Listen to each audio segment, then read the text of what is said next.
आज आपल्याला सोडायचं होतं लिक्विड, पण काय दिवस गेला तुटून.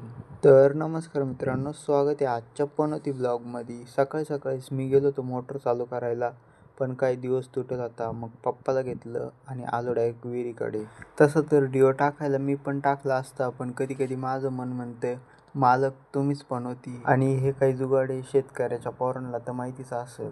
मग आम्ही कसं तरी करून दिवा टाकून घेतला आणि म्हटलं आता मोटर चालू करू. मग पप्पा म्हणे तू नको मोटर चालू करू, मी चालू करतो. मग पप्पानी मोटर चालू केली. मोटर चालू झाली आणि पप्पा चालले घरी आणि मी चाललो इकडे लिक्विड सोडायला. आपल्याला सोडायचं इथं लिक्विड, आणि ते की आपण 2 दिवसापासून काढून ठेवलंय, कारण त्याला मुहूर्तच लागत नव्हता. कधी लाईट जायची तर कधी पंपाची चार्जिंग उतरून जायची. कारण काय नशीब काळं आपलं. त्याच्यामुळं आज म्हटलो काही जरी झालं ना तर आज लिक्विड सोडून मगच घरी जायचं, नाही तर मग घरी जायचं नाही. मग दिली ट्रिप चालू करून आणि म्हटलं येऊ एक मध्ये चक्कर मारून, कुठं नळी बिळी लिकेज आहे का काय.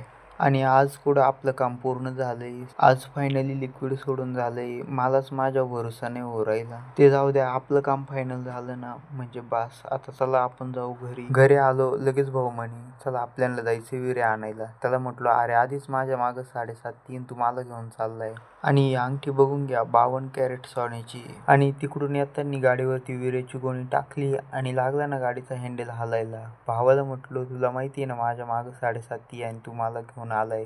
तर चला आता आपण भेटू पुढच्या ब्लॉगमध्ये.